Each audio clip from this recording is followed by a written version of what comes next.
Oh Dios, que has iluminado los corazones de tus hijos con la luz del Espíritu Santo, danos a gustar y sentir todos los restos según el mismo Espíritu, y gozar por siempre de su celestial consuelo. Por Jesucristo nuestro Señor. Amén. Dios te salve María, llena eres de gracia, el Señor es contigo. Bendita tú eres entre todas las mujeres, y bendito es el fruto de tu vientre, Jesús. Santa María, Madre de Dios, ruega por nosotros pecadores, ahora y en la hora de nuestra muerte. Amén. Gloria al Padre, y al Hijo, y al Espíritu Santo. Como era en el principio, ahora y siempre, por los siglos de los siglos. Amén. San Ignacio de Loyola, Ruega por nosotros.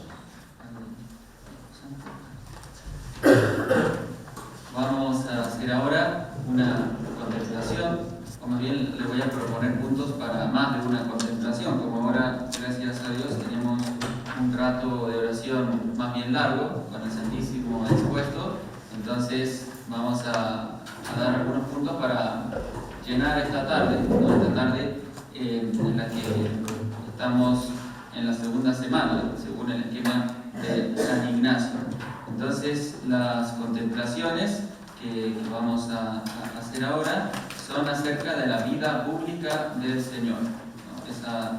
Esos años tan breves en comparación con el tiempo que Jesús dedicó a lo que conocemos como la vida oculta, pero tan intensos, ¿no? Es interesante, ¿no? Como el Verbo encarnado, que uno podría decir, bueno, tenía muchas cosas que hacer, ¿no? Al hacerse hombre, pero decidió pasar casi 30 años en el silencio, ¿no? En el silencio, en la vida de familia, en el trabajo, en un pueblo sencillo y humilde, ¿no? Allí pasó la mayor parte de su vida terrena, ¿no? Como podríamos llamar, porque claro, durante esos 3 años de intensa vida pública, el Señor realiza su obra sobre todo de enseñanza y de conformación de la Iglesia, que va a continuar su obra, su presencia y su acción a lo largo de la historia hasta su retorno glorioso, ¿no? O sea que Jesús continúa actuando, ¿no? Esos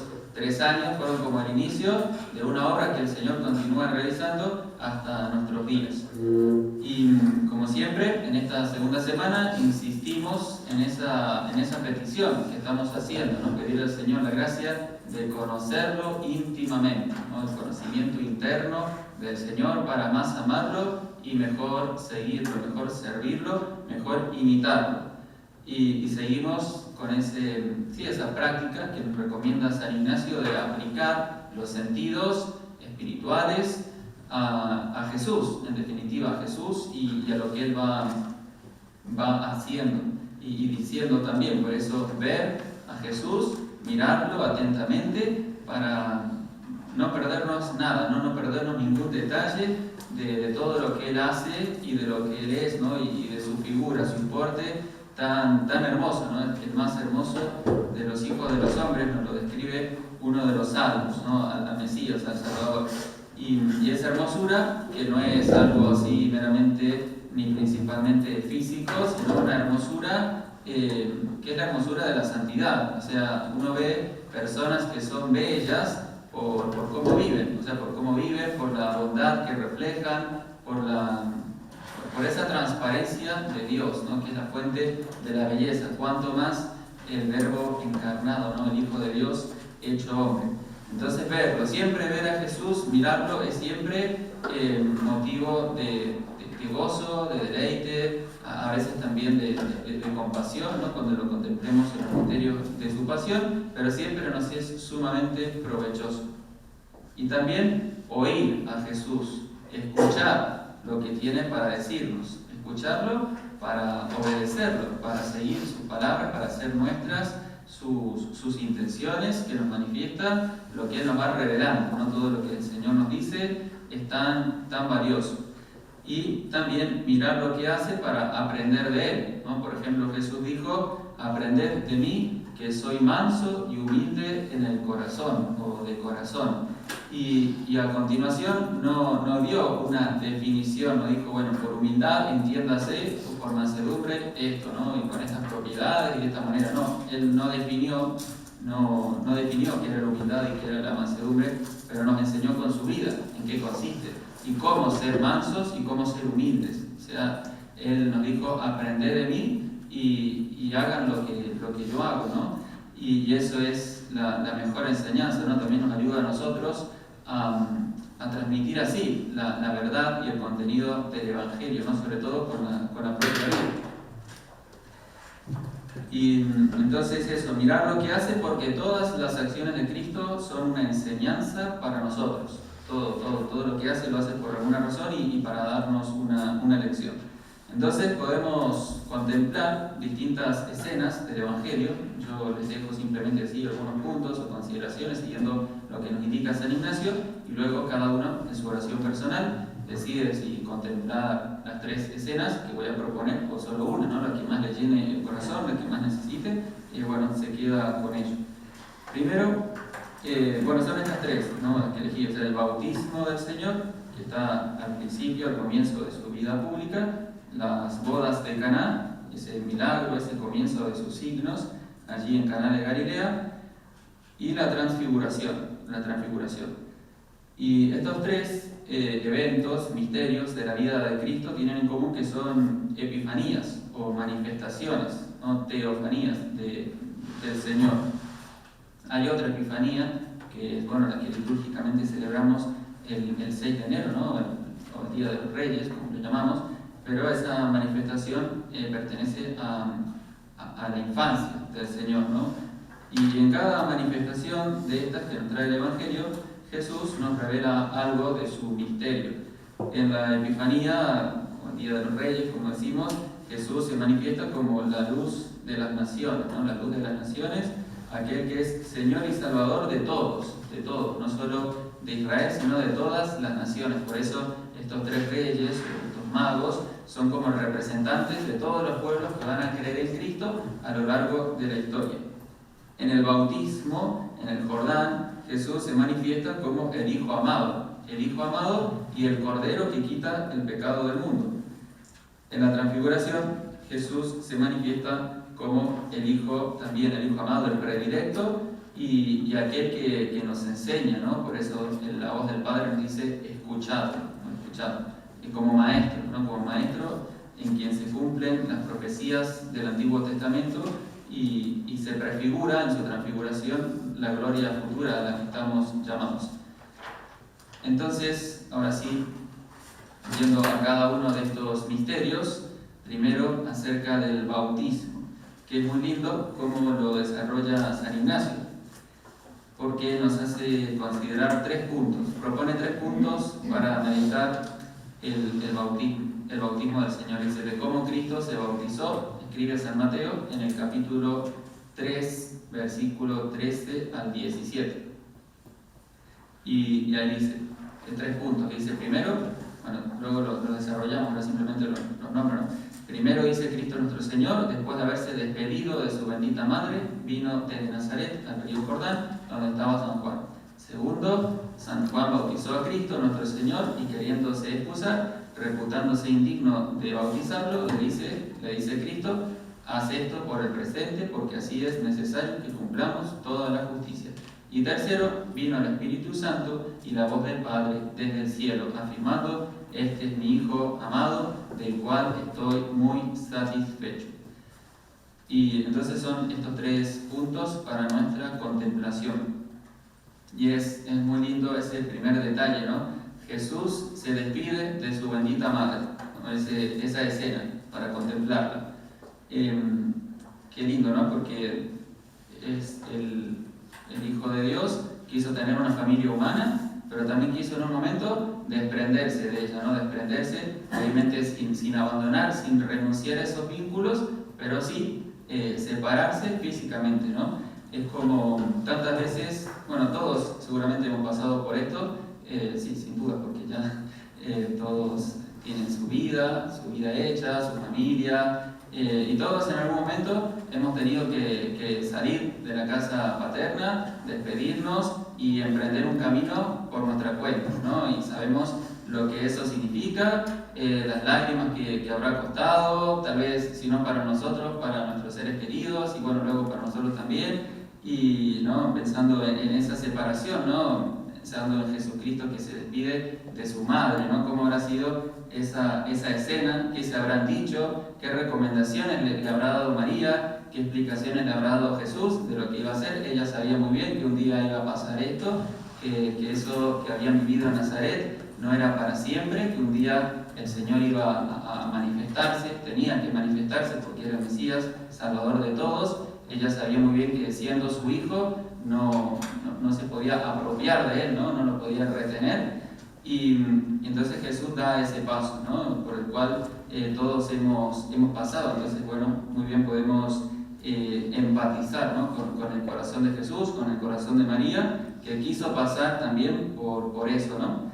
Y luego el Señor se encamina, ¿no? De Nazaret al río Jordán, donde estaba Juan Bautista. Y el segundo punto es esa perplejidad de Juan, ¿no? Que se quedó, claro, el pobre viviendo ahí en esa fila de pecadores, porque era gente que venía a arrepentirse de sus pecados para comenzar una vida nueva, y claro, se encuentra con Jesús, ¿no? Y claro, él se queda tan perplejo cuando lo ve ahí solicitando Jesús el bautismo de Juan, que dice: no soy yo el que tengo que bautizarte, no nos viene, es al revés. Él ya había dicho antes: yo no soy digno ni siquiera de desatar la correa de las sandalias del Mesías, ¿no? Yo soy la voz que clama en el desierto, pero Él es la palabra, o sea, a Él es el que tienen que escuchar, a Él es el que tienen que seguir, y ahora viene el Mesías y le pide que lo bautice, ¿no? ¿Qué prueba interior habrá significado para Juan esta petición? Y bueno, él lo dijo, o sea, no tendría que ser así, Señor, o sea, al contrario. Y Jesús le responde esas palabras misteriosas: es necesario, ¿no? Es necesario que cumplamos toda justicia, es necesario que se cumpla no lo que a ti te parece mejor, ni siquiera lo que a ti te parece más conveniente, más humilde, más noble, sino lo que el Padre ha previsto desde siempre, ¿no? Y por eso es que Jesús, bueno, pide, ¿no? Y Juan acepta, obedece esta petición, ¿no? Este mandato del Señor. Y ciertamente nos podemos preguntar nosotros, ¿no? ¿Y por qué se bautizó el Señor? Y más con este bautismo de Juan, que era un bautismo de penitencia.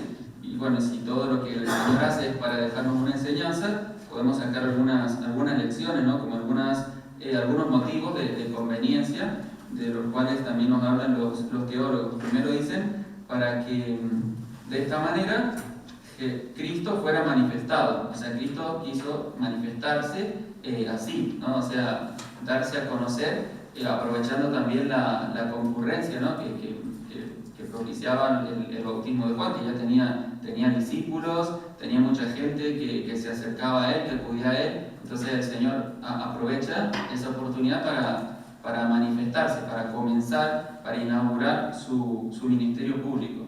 También de esta manera el Señor confirma la obra de su precursor. O sea, el Señor de alguna manera como que agradece, ¿no? Agradece y sí, felicita a su precursor por toda la obra a la cual él había dedicado su vida. O sea, Juan estaba totalmente consagrado a preparar los caminos del Señor, a disponer los corazones para recibir al Mesías. Entonces el Señor de alguna manera agradece esa labor de Juan, la reconoce y la consagra de esta manera. Y también el Señor hace esto para inaugurar el nuevo bautismo, ¿no? El bautismo que va a ser ahora sí sacramental, signo eficaz de la gracia, ¿no? Que nos va a hacer hijos de Dios y herederos del cielo, ¿no? Jesús asume el signo del agua y la invocación de Dios uno y trino como lo que llamamos, ¿no? La materia y la forma de este sacramento que nos abre la puerta de la gracia y nos hace hijos de Dios. Entonces el Señor asume estos elementos, los santifica y los consagra como un nuevo sacramento, el sacramento primero de la nueva alianza. Y también el Señor hace esto para darnos un grandísimo ejemplo de humildad, ¿no? Para darnos un grandísimo ejemplo de humildad, ¿no? ¿Y por qué? Bueno, de tantas maneras, o sea, él estrictamente no necesitaba para nada de este bautismo, menos, o sea, ni el bautismo que recibimos nosotros, porque él es hijo por naturaleza, ni tampoco el bautismo de Juan, mucho menos que es un bautismo de penitencia, pero bueno, por estas razones él lo hizo, y además, para darnos este ejemplo de humildad, ¿no? Podemos contemplar a Jesús como ahí haciendo fila, ¿no? Entre todos esos pecadores arrepentidos, como nosotros, que acudían a Juan, ¿no? A recibir ese bautismo de penitencia. Y Jesús estaba ahí, como uno más, esperando su turno. Y cuántas veces a nosotros no nos gusta, o sea, más bien nos gusta o nos sentimos movidos por la tentación del orgullo, a aparentar lo que no somos, o a no querer aceptar lo que somos, ¿no? Y Jesús, en cambio, está ahí dejando de alguna manera que piensen que es lo que no es, o sea, porque él no es pecador, no necesita ese bautismo, ¿no? Para vencer nuestro orgullo también el Señor nos da este ejemplo, ¿no? Para vencer ese deseo de aparentar lo que no somos, ¿no? O ocultar lo que sí somos de verdad. Y el tercer punto es esa manifestación, ¿no? Esa teofanía, esa manifestación de Dios que se da en el bautismo del Señor. Y es interesante, además de la versión de San Mateo, que decíamos, ¿no? Del capítulo 3, la versión de San Lucas, en el capítulo 3 también de su Evangelio, versículo 21 al 22, sobre todo el 21 al 22 dice San Lucas: y sucedió que cuando todo el pueblo era bautizado por el bautismo de Juan, también Jesús fue bautizado. Y este es el detalle, dice: y mientras oraba, se abrieron los cielos, bajó el Espíritu Santo sobre él con apariencia corporal semejante a una paloma, y vino una voz del cielo: tú eres mi Hijo, el amado, en ti me complazco. Ese detalle, ¿no? El Evangelio de San Lucas se dice que es el Evangelio de la oración también, bueno, el Evangelio del Espíritu Santo, el Evangelio de la Virgen, pero también el de la oración, o sea, él indica momentos de la vida de Jesús en los cuales oraba el Señor, ¿no? Y uno de estos, según San Lucas, cuando Jesús es bautizado, él está haciendo oración, también está haciendo oración.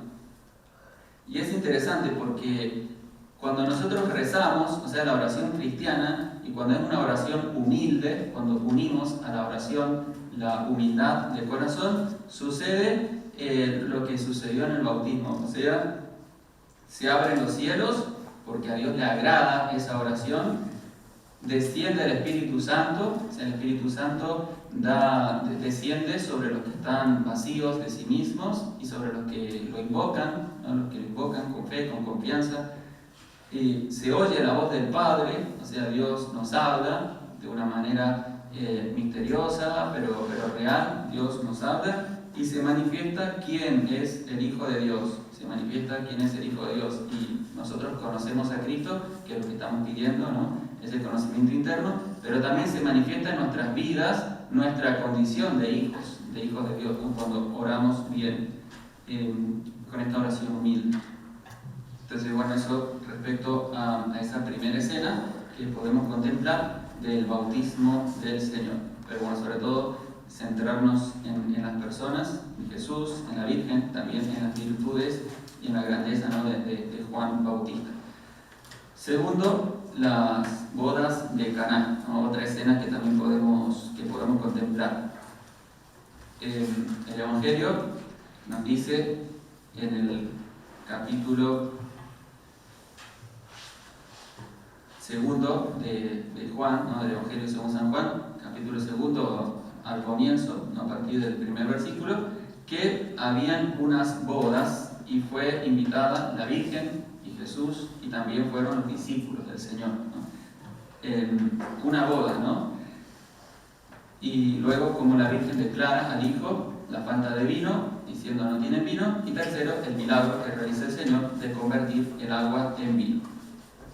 Y aquí hay un detalle interesante, ¿no? Eso de había una boda, o sea, como esa institución natural, que es el amor entre el hombre y la mujer, consagrado en ese pacto conyugal, en esa unión de suyo indisoluble, y bueno, como la conocemos, ¿no? abierta a la vida, que implica la mutua entrega, esa complementariedad. Bueno, eso es una realidad de la creación querida por Dios, pero que el Señor ha querido elevarla, ¿no?, a la condición de sacramento para los bautizados. Pero es interesante, ¿no?, ese aprecio que tiene el Señor por la institución del matrimonio y por lo tanto también por la familia que brota, ¿no?, como del matrimonio. Y también qué hermoso esta consigna, ¿no?, para cualquier matrimonio, o sea, para el acto mismo en el cual se constituye el matrimonio, pero también para el matrimonio como estado de vida, ¿no?, entre los cónyuges, que María y Jesús estaban allí. O sea, qué lujo, ¿no?, para esa boda de Caná, de estos esposos allí en Caná de Galilea, pero para cualquier matrimonio cristiano, que Jesús y María estén allí, ¿no? Y como decía, no solo en el acto ahí de constitución, sino siempre. O sea, ellos dos siempre tienen que tener un lugar privilegiado en la vida matrimonial, en la familia, ¿no? Y de alguna manera cuidan, protegen lo más propio del matrimonio para que se viva en toda su intensidad, en toda su fidelidad y con toda la fecundidad de gracia que el Señor quiere dar a los que une con este don, ¿no?, del matrimonio. Y luego vemos también ese espíritu servicial y atento de la Virgen, ¿no?, como las personas santas están en los detalles, ¿no?, porque en los detalles se juega el amor. La caridad, el amor se manifiesta en lo concreto, ¿no? A veces se nos pinta a los santos así como personas que están ahí flotando entre el cielo y la tierra, o con los ojos en blanco así mirando hacia el cielo, no sé. Pero no, o sea, los santos eran personas sumamente realistas, ¿no?, porque es que ahí se juega la santidad, ¿no?, en el servicio. Eso que decía Santa Teresa, ¿no?, le decía a sus religiosas: entre los pucheros anda el Señor, ¿no? Y es así, y así era la Virgen. O sea, ella era la mujer más espiritual, más divinizada, inmaculada, y por eso mismo la más humana, la más atenta, la más detallista, la más sencilla también en su modo de proceder, y la más madre, en definitiva, ¿no?, porque ese reflejo maternal de la Virgen, incluso es que en todo, ¿no?, es genial, porque ella no hizo ahí un alboroto: se están quedando sin vino, porque claro, ni siquiera se lo dijo a otro invitado o a otra persona. Ella se dio cuenta y lo buscó a Jesús, y se lo dijo así como un poco ahí en secreto, ¿no?, porque claro, si llegaba a difundirse que faltaba vino, la gente iba a empezar a criticar y iba a decir: oye, esto cómo no previeron vino, porque nos encanta, ¿no?, criticar, y antes de dar una mano, lo primero que hacemos es darle una sacudida así de lo mal organizada que estaba la fiesta, ¿no? Pero la Virgen no. La Virgen decidió poner las manos, hacer manos a la obra y ir a aquel que podía solucionarlo, ¿no? A veces nosotros, cuando vemos un defecto, algo que anda mal, en lugar de recurrir a aquel que puede solucionarlo o aquel que se tiene que enterar para dar una mano efectiva, hablamos con todos, ¿no? Lo circulamos simplemente, por darnos el gusto de hablar, ¿no? Y al final eso termina haciendo daño, haciendo pasar un mal rato. Bueno, cada uno sabe, ¿no?, cómo repercute. Y la Virgen no es tan... Ella nos enseña también a hacer bien el bien, no basta con buenas intenciones, ni siquiera basta con realizar obras buenas, ¿no? Hay que hacerlas bien, hay que hacerlas con esa finura, ¿no?, con esa finura que nos enseña María. Y Jesús, con esa aparente negativa, ¿no? Mujer, ¿qué tenemos que ver, ¿no?, tú y yo con esto? Todavía no ha llegado mi hora. Y María parece que no escuchó nada, porque fue y le dijo a los seguidores: haced lo que él os diga, ¿no? Como que ya tenía el sí de su hijo ganado, ¿no?, a pesar de esas palabras. Porque claro, eso se comprende porque el Evangelio no nos puede transmitir las miradas que se dirigían Jesús con María. O sea, una cosa es lo que Jesús le dice y que lo escuchó algún apóstol y luego quedó consignado en el Evangelio, y otra cosa es cómo la habrá mirado, ¿no? Cómo habrá mirado María a Jesús para que, más allá de lo que le dijo, realizara el milagro, ¿no? Esas miradas de madre que bastan más que cualquier palabra, que cualquier discurso, ¿no? Ahí como que te ponen en orden, ¿no? Bueno, obviamente la mirada de la Virgen con tanta reverencia, con tanta dulzura, pero que Jesús comprendió, bueno, él, de alguna manera dicen los santos que María adelantó la hora de Jesús, ¿no? Y bueno, y también la vemos como la gran mediadora, ¿no? María que ella intercede constantemente por nosotros, conoce nuestras necesidades, incluso antes, claro, antes que nosotros se las hagamos saber, pero para interceder, ¿no? Por nuestro bien. Y bueno, finalmente Jesús realiza ese milagro, que también tiene su significación así espiritual, ¿no? En ese agua transformada en vino se significa de alguna manera, bueno, la nueva alianza, la obra redentora del Señor, pero también cómo el Señor viene a poner sabor, intensidad, vida, ¿no? Muchas veces cuando nuestra vida está sosa, así como este agua, ¿no? Así que no tiene sabor ni nada, bueno, y Él viene y nos llena, ¿no? con esa fuerza del Espíritu, y además la sobreabundancia, ¿no? Porque después le dijeron al novio, ¿no? Dice, pero ¿cómo has guardado el mejor vino para el final? Y también la sobreabundancia en la cantidad, o sea, muchísimo, como 100 litros, dice 6 tinajas eran de 100 litros de agua, o sea, ¿qué necesidad de tomarse 600 litros de vino? un montón. Y